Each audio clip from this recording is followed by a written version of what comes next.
উন্নয়নে অনেক এগিয়ে বাংলা, উন্নয়নে কেউ পারবে না। পৃথিবীর সেরা বাংলা, বিশ্ব বাংলা।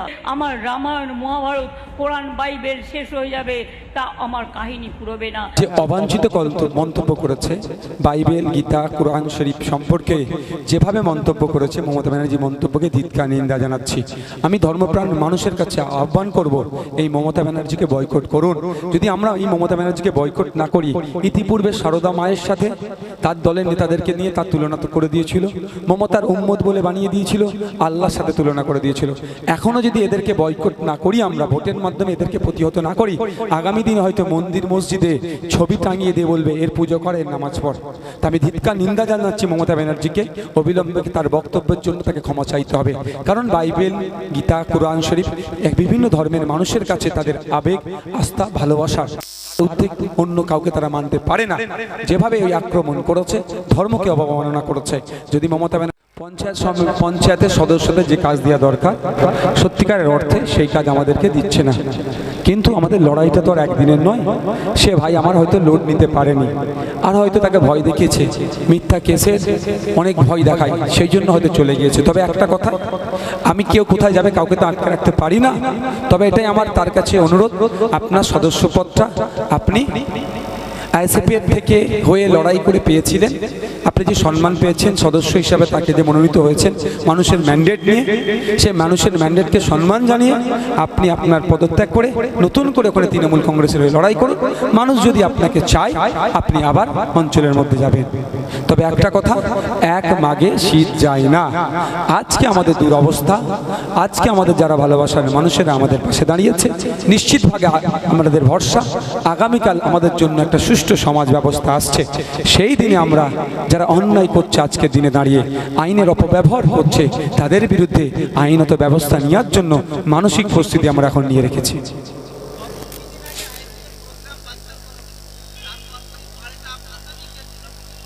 দেখুন, বিরোধী দল করতে এসেছে, কেস মামলা হবে, ওই কেস মামলার ভয়ে আমি ঘরে ঢুকে পড়বো না। দেখুন, ব্যাপারটা হচ্ছে তৃণমূলের হয়ে যে পুলিশগুলো এখন ভাবছেন চাটুকারিতা করবে, তাদের উদ্দেশ্যে আমার বার্তা, নওশাদ সিদ্দিকীর কোথায় কার সাথে উঠা বসা হয়তো সঠিক তারাও জানে না। এমন সময় আসবে হয়তো আমে দুধে গড়াগড়ি করবে, এই খাবে, আমে দুধে মিশে যাবে, আটি কি করবে সেটা না হয়ে যায়। অফিসারদের একটু সতর্ক হয়ে চলুন। গণতান্ত্রিক রাষ্ট্রে সবাই যে যার মত পোষণ করতে পারবে। মিথ্যা কারণ আমি কেস ছাপিয়ে দেবেন না। কেস হচ্ছে জামিন হতে পারে, জেল হতে পারে, জরিমানা হতে পারে, কিন্তু ওই দিনকে অফিসারদের পক্ষ থেকে যে আচরণ পেয়েছি সেটাও কিন্তু আমি মিডিয়ার মাধ্যমে বলবো না। এত দুর্ভাগ্যজনক, এত অশালীন মন্তব্য ছিল, যেটা হয়তো মিডিয়ার মাধ্যমে বললে হয়তো বড় কোনো খারাপ ঘটনা ঘটে যেতে পারে। আমি একজন দায়িত্বশীল জনপ্রতিনিধি হিসাবে আমি সেটা সরাসরি বলছি না, কিন্তু আমরাও ব্যবস্থা গ্রহণের জন্য সর্বোচ্চ স্তরে যাব না। এটা আপনি আইএসএফ তৃণমূল ভাবছেন কেন? যে সিস্টেমটা চলছে, অপসিস্টেমটা হচ্ছে আপনি আঁটি ধরুন, আর সিস্টেম নওশাদরা তৈরি করবে, সামনে যে ভালো সিস্টেমটা আছে তাকে নিয়ে, এটা ভাবুন না। আপনি তৃণমূল ভাবছেন কেন? অন্য বন্ধু তো আবার বিজেপি ভেবে নিতে পারে, সিপিএমও ভাববে কেন, কংগ্রেস ভাববে কেন? সিস্টেমের সাথে সিস্টেম, কলে কল দেওয়া হবে। আর আঁটিটা যেটা অপসিস্টেম, অপসংস্কৃতি যারা ঢুকাতে চাইছে, অন্যায় যারা করছে তাদেরকে গড়াগড়ি করবে।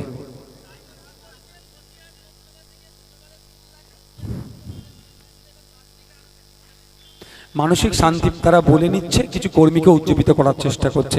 এখানে বারাসাত, ওখানে বসিরহাট। 4 তারিখে যখন গণনা হবে, শান্তিপূর্ণ ইলেকশন হলে ওই গুন্ডামস্তান দিয়ে ভোট চুরি করলে ভাই 4 লাখ কেন 14 লাখ ওরা সব ভোটে জিতে যাবে, বিরোধীরা ভোটই পাবে না যদি গুন্ডামি মস্তানি করে। যদি একদম মানুষকে ভোটাভুটি ভোটদানের পূর্ণ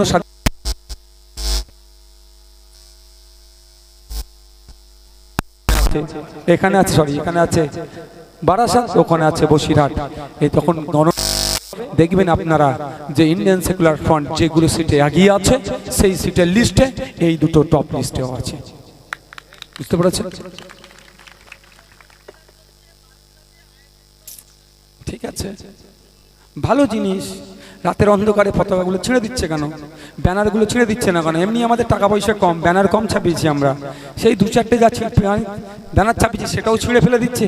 একটা পতাকা 10, 12, 15 টাকার দাম, ও বেশি টাকা নেই যে ঘন ঘন লাগাবো, 500 মিটার দূরে দূরে করে লাগিয়েছি গাছে টাছে, সেইগুলোও খুলে ফেলে দিচ্ছে।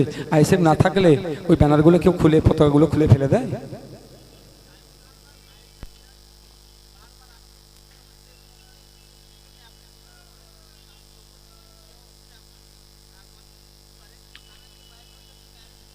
ডিটেন করেছিল কয়েক ঘন্টার জন্য। দেখুন একটা জিনিস তো বুঝতে পারছেন যে ইন্ডিয়ান সেকুলার ফ্রন্টকে তৃণমূল কংগ্রেস বা বিজেপিরা কত ভয় পায়।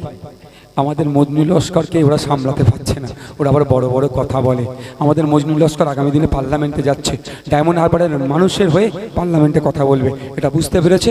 যতটা তাকে হ্যাকেল করা যায়, তাকে ডিটেন করে তার দ্বিতীয় প্রোগ্রামকে না করতে দেওয়া যায় সেই চেষ্টা করছে। তবে মানুষের মনের মধ্যে খামচিহ্ন পৌঁছে গিয়েছে, প্রোগ্রাম না করলেও সকাল সকাল তারা আসবে, চুপচাপ যাবে, খামচিহ্নে ভোট দিয়ে বাড়ি চলে যাবে। আগামীকালই মনে হয় আমার প্রোগ্রাম আছে। করলাম তো, অনেক সন্ত্রাস করেছে, তাও তো করলাম।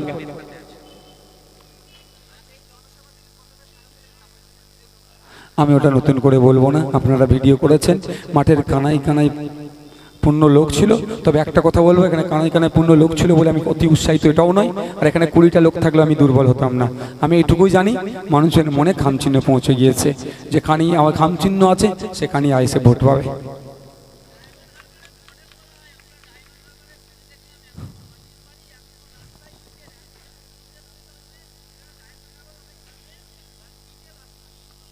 সাথে সাথে অ্যাড করে দিচ্ছি, তোলাবাজি রমরমা ওখানেই সব থেকে বেশি, সিন্ডিকেট রাজ ওখানেই সব থেকে বেশি। ওখানে মেট্রোপলিস কেন্দ্র আছে, ওখানে গার্মেন্ট শিল্প, পৃথিবী সারা দেশে মাল পাঠানো দরকার ছিল, কিন্তু ওখানে এত ঘিঞ্জি অবস্থা, রাস্তাঘাট অবস্থা খারাপ, পিচ্ছা পায়খানা টয়লেটের অবস্থা খারাপ, নাদিয়াল হসপিটালের অবস্থা খারাপ, এবং নদী গর্ভে জমি তলিয়ে যাচ্ছে, কোনো দেখভাল নাই। শুধু ডায়মন্ড হারবার মডেলটা হচ্ছে একটা ফানুস, শুধু একটা পিন আইএসএফ গুঁজে দেবে, ও ফানুস ফুল লিক হয়ে যাবে।